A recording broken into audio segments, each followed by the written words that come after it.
औज़ुबिल्लाहिमिनश्शैतानिर्रजीम बिस्मिल्लाहिर्रहमानिर्रहीम। Welcome back to all my friend. दोस्तों कैसी उम्मीद है सब खैरियत से होंगे।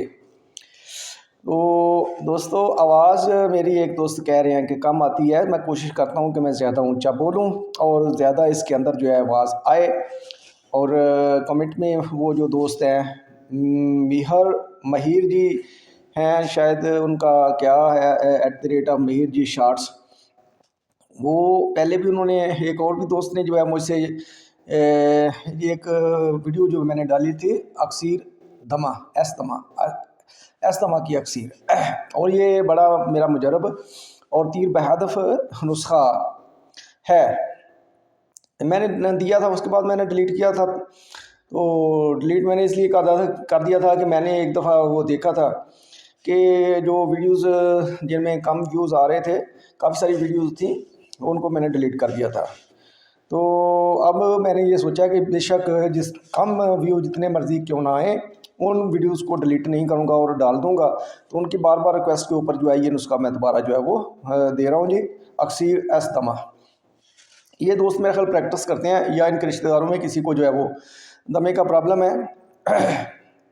इसके लिए मैंने वो पिछली अपनी सारी स्टोरी भी बताई थी कि मेरे जो दादाजी साहब हैं, अल्लाह उनको जन्नत नसीब करे, माशाल्लाह काफ़ी जवान और बड़े सेहतमंद थे। तो ब्रिटिश आर्मी में उन्होंने सर्विस भी की हुई थी। जब पाकिस्तान यहाँ पे बरतानिया का राज था इंडिया के ऊपर, उस वक्त की बात कर रहा हूँ। तो वो मैंने उनको, छोटा ही था, उनको भी जो है ये प्रॉब्लम कहीं से हो गया, तो उनका भी जो है इसी मर्ज़ से जो है वो ख़ात्मा हुआ। फिर उसके बाद वफ़ात पा गए, अल्लाह को प्यारे हो गए। उसके बाद मेरे ताया जान है, उनको भी अल्लाह ताला ने बड़ी सेहत और जवान माशाल्लाह 6 फुट कद, और अपनी जवानी में जो है वो काफ़ी सेहतमंद थे। ठीक है जी। तो बहुत जिस तरह पहलवान कह लें इस तरह की उनकी सेहत थी। तो उनको भी यही बीमारी जो है वो लाग हुई और इस बीमारी का वो मुकाबला नहीं कर सके और बड़ी तकलीफ़ से उनकी जो है वो बिस्तर मर्ग पे उनकी जो है वो आखिरी वक्त आया। वालिद साहब मेरे भी 63 ईयर जो है उनकी एज थी, उनको भी यही मसला हुआ। और मुझे तो 35 ईयर जो है मेरी जब उम्र थी उस वक़्त मुझे हो गया, मेरी बीवी को हो गया, और हमने बहुत इलाज करवाए। वो जो सूंघने वाली वो पंप सा देते हैं सूंघने के लिए, वो भी हमने काफ़ी इस्तेमाल किया, तो उससे फ़र्क नहीं पड़ा था। बस वक्ती तौर पे थोड़ा सा होता था, लेकिन सारी सारी रात हम जाग के गुजारते थे चारपाई पे बैठ के। और इतनी ज़्यादा खांसी आती थी, खांस खांस के जो है वो फेफड़ों में, यूँ समझ लें कि ऐसे होता था कि जो खाया पिया वो भी बाहर निकल जाता था। और ये फिर मुझे जो है वो खुद है जो है वो ये नुस्खे जो है ये बाई चांस ही मैंने किसी चीज़ के लिए जो है नुस्खा ये बनाया था। तो तीन चार चीज़ें थी। एक चीज़ तो इसमें पोटाशियम आयोडाइड जो था उसको मुतबर किया हुआ था, तो ये भी जो है ये एक बहुत पुरानी डायरी थी, वहाँ से मुझे मिला। फिर एक जो दूसरा ये चीज़ थी, ये मेरे अपना तजर्बा था जो सिमल फार का जो है इसको भी मैं बना रहा था। तो ये दो तीन चीज़ें फिर मैंने मिला के जो है वो इस्तेमाल किया और वो उसका बहुत अच्छा रिज़ल्ट आया।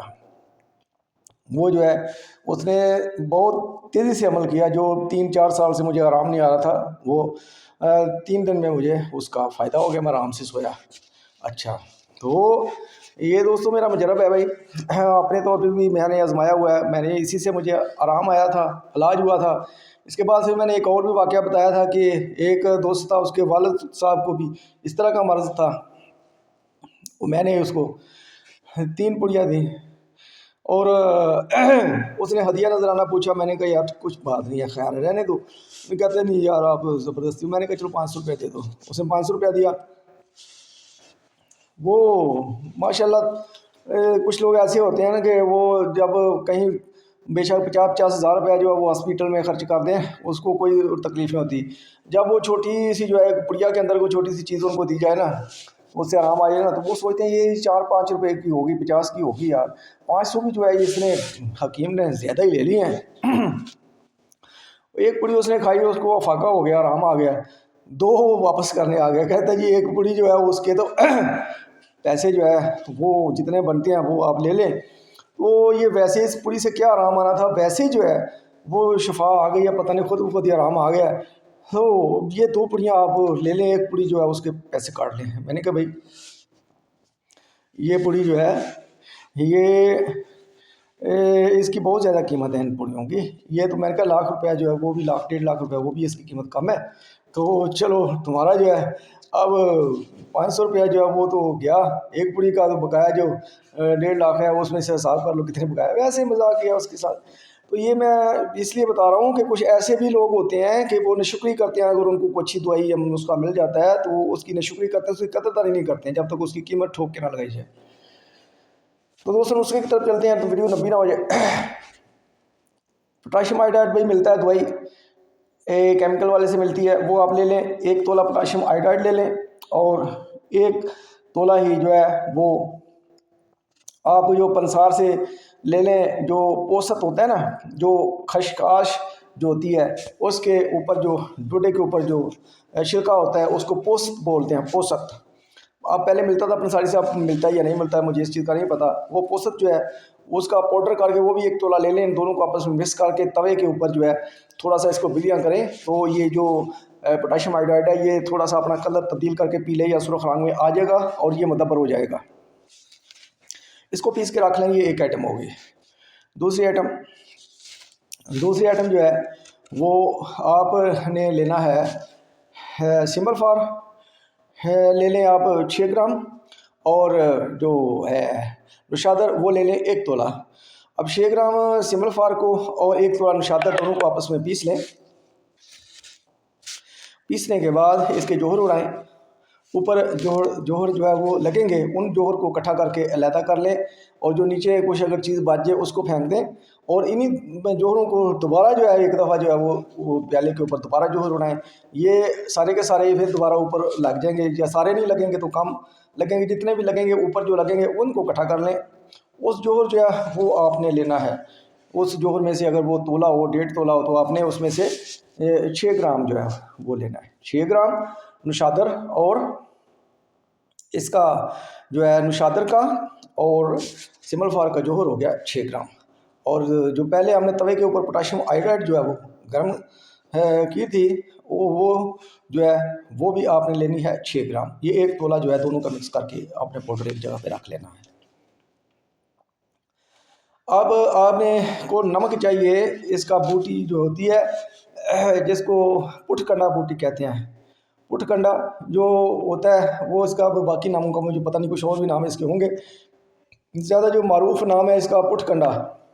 इसको जला लें, जलाने के बाद इसकी जो राख है उसको पानी में घोल के मारूफ तरीके से जिस तरह नमक लेते हैं हकीम लोग, उनको पता ही है। वो जो पुटकंडा का नमक है वो आपने लेना है 2 तोला वो नमक ले लें। जितनी मैंने दवाई 6 ग्राम डाली है ना पहले, उसके हिसाब से इसका 2 तोला जो है 12 ग्राम का 2 तोला जो है वो ये पुटकंडा बूटी जो है इसका नमक ले लें। अच्छा, ये 3 चीज़ें जो हैं, ये 3 चीज़ें हैं। और ये 3 वैसे तो ये नुस्खे में और काफ़ी सारी चीज़ें हैं, लेकिन ये 3 चीज़ें जो है ये भी काम करती हैं और ये इंशाल्लाह ताला काफ़ी शफा देती हैं। बाकी चीज़ें मैं आपको, बाकी भी हैं चीज़ें, तो अगर हो सके तो वो भी ले लें, वो फिर गोलियाँ बन जाती हैं, वो आप ले लें जी। ये जो 2 तोला हमने चीज़ डाली है इसके अंदर जो है वो पैनरक होता है जिसको कंघी बूटी भी कहते हैं, उसका जो है वो पाउडर जो है वो पत्तों का पाउडर जो है वो भी जो है वो 2 तोला लेकर ये जो नमक हमने बनाया उसमें शामिल कर लें। नमक जो बनाया है ना इसका पुटकंडे का, उस पुटकंडे के 2 तोला नमक के अंदर 2 तोला ये पत्ते भी जो है साये में खुश्क करके ना, पैनरक या कंघी बूटी जो है इसका भी नमक पत्ते जो खुश्क करके 2 तोला वो भी इसमें शामिल कर लें। अच्छा, ये जो अब तरीका जो है पुड़ियाँ बनाने का वो आप देख लें, टाइम काफ़ी हो रहा है। जो हमने नमक लिया है पुटकंडा का और 2 तोला, और 2 तोला ही इसके अंदर पत्ते वो घोट के डाले हमने पैनरक के। इसकी आपने रत्ती रत्ती की जो है वो पुड़ियाँ बना लेनी है, रत्ती रत्ती की। और हर पुड़ी के अंदर जो है वो माचिस की तीली जो होती है, माचिस की तीली जो आम जलाने वाली दिया सलाई माचिस होती है, उसकी तीली जो होती है उसके आगे जो बारूद थोड़ा सा लगा होता है ना, उसके बराबर, यानी कि यूँ समझ लें कि बाजरा के दाना के बराबर ये जो हमने जोहर उड़ाए हैं, इस जोहर का जो है ये एक बाजरा के दाना के बराबर जो है वो हर एक पूड़ी के अंदर ये दवाई डाल देनी है और मिक्स कर लेना है और ये पूड़ियाँ तैयार कर लेनी है। ये भाई 3 बाजरे के दाने मतलब कि हर पूड़ी के अंदर इसकी खुराक आनी चाहिए।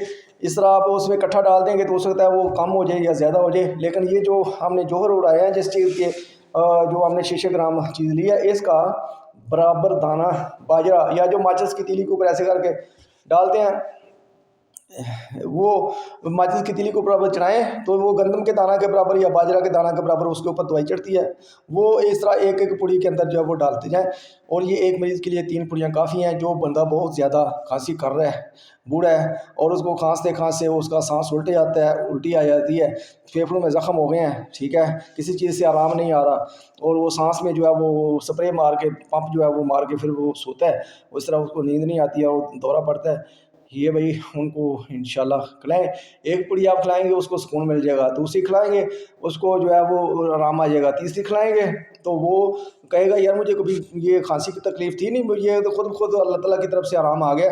ये दवाई तो 3 पुड़ियाँ मैंने खाई थी, इससे क्या आराम आना था भाई, ये तो हकीम साहब ने वैसे ही जो है कोई दमशम किया या क्या किया है, ये इससे तो इतनी सी दवाई से मुंह में जाने से पता भी नहीं चला कि खाई भी या नहीं खाई, इससे इतनी जल्दी कैसे आराम आ गया।